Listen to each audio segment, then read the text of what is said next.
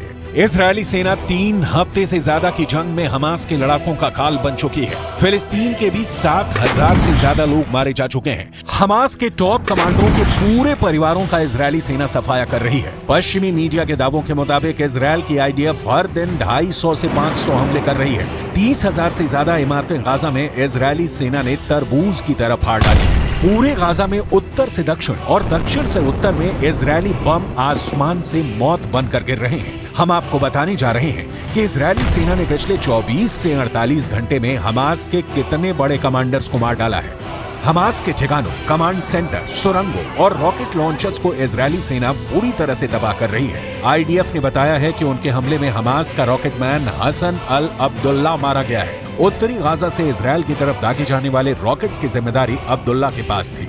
Israeli खुफिया agency Shin बेत ने आईडीएफ को उसके ठिकानों की जानकारी दी थी। न्यूयॉर्क टाइम्स के मुताबिक कुछ ही घंटों में इजरायली सेना ने दक्षिणी गाजा में 48 जगहों पर एयर स्ट्राइक की है। लगभग 24 घंटे पहले इजरायली सेना ने हमास के 5 सीनियर कमांडरों को मार गिराया है। इनमें हमास इंटेलिजेंस का डिप्टी हेड शादी बारूद भी शामिल है। वो इजरायल पर हमला करने वाले हमास के पॉलिटिकल विंग के लीडर याया सिनवार के साथ मिलकर काम करता था। इसके अलावा हमास का बटालियन डिप्टी कमांडर इब्राहिम जाब्दा भी मारा गया है, जो लगातार कई दिनों से इजरायली सेना पर पलटवार कर रहा था। इसके अलावा हमास का ही बटालियन कमांडर रिफत अब्बास भी इजरायल के हवाई हमलों में मारा गया है। जबकि हमास के सबसे माहिर कमांडरों में से एक तारिक मारूफ को भी इजरायली सेना ने खुफिया मिशन में मार गिराने का दावा किया है। मरेगा हमास, जीतेगा गाजा। בשלב הזה ישנם שיקולים טקטיים עד אסטרטגיים שמאפשרים לנו עוד זמן לשפר ולנצל כל דקה כדי להיות מוכנים אפילו יותר.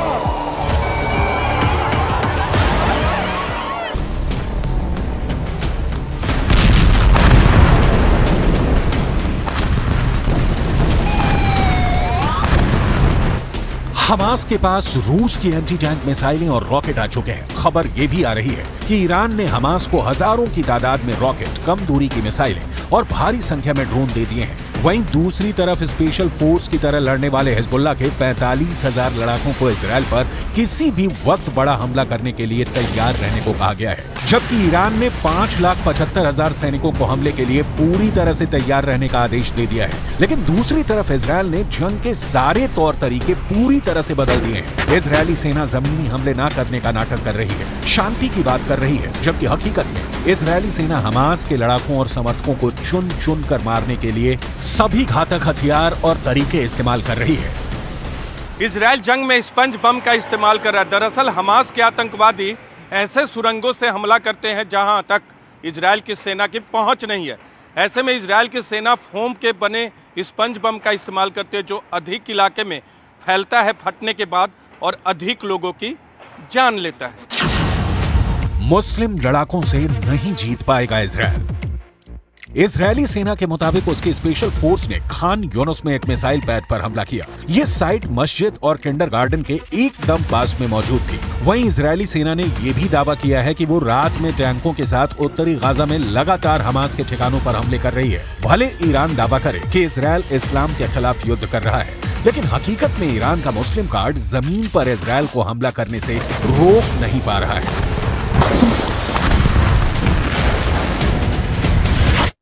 हमास बंधक बनाए करीब 200 लोगों में से सिविलियन की रिहाई के लिए तैयार है, लेकिन इसके एवज में हमास ने जो मांग की है वो है इजरायल के जेलों में बंद 6,000 फिलिस्तीनियों की रिहाई।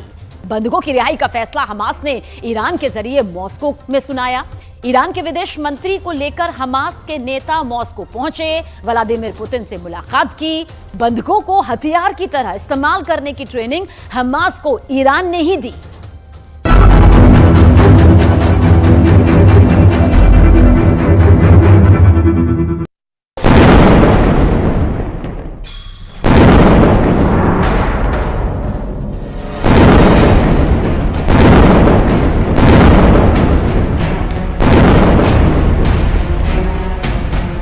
कितने बंधक? 200, 220, 222, 224।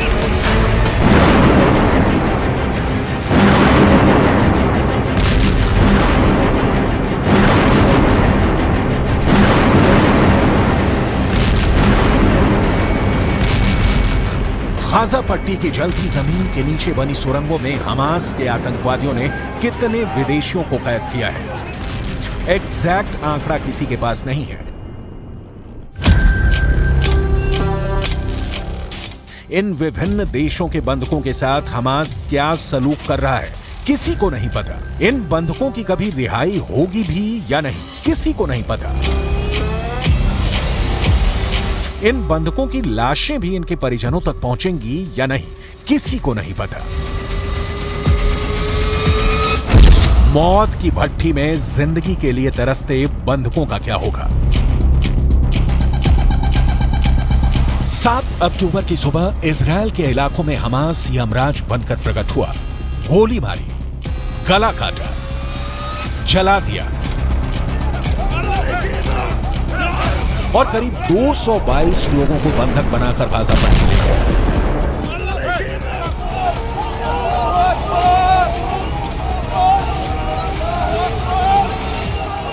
इजरायल ने बदले में गाजा में गदर काट दिया।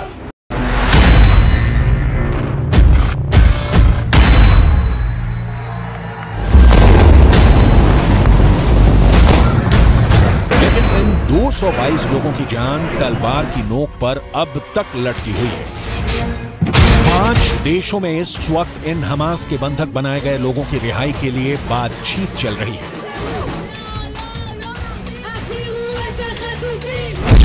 रूस, ईरान, कतर, मिस्र और तुर्की। बंधकों की रिहाई को लेकर सबसे ताजा रिपोर्ट मॉस्को से आई है। हमास के नेता ईरान के विदेश मंत्री को लेकर रूस के राष्ट्रपति व्लादिमीर पुतिन से मिलने रूस पहुंचे। पुतिन ने हमास से क्या कहा, इसकी डिटेल आगे। लेकिन अभी बंधकों को लेकर पुतिन के साथ बैठक के बाद ईरान ने जो कहा है वो जानना बहुत जरूरी है। इसके बाद दिखाएंगे कि इजरायल की इस पर क्या प्रतिक्रिया आई है। is ready to release civilian prisoners.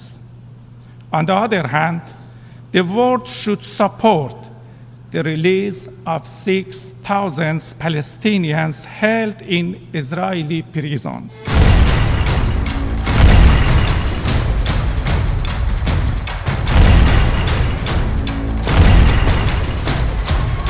सीधा और बहुत साफ मैसेज है बेंयामिन नेतन्याहू को।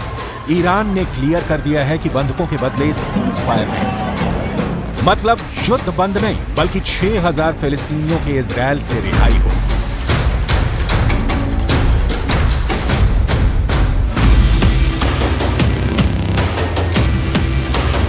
इजरायल ने कई सालों में फिलिस्तीन के हमास आतंकियों को अपनी जेलों में कैद रखा है। ईरान उनकी रिहाई की मांग हमास की ओर से कर रहा है। लेकिन सवाल है, क्या हमास की ये डिमांड इजरायल को मंजूर होगी या नहीं?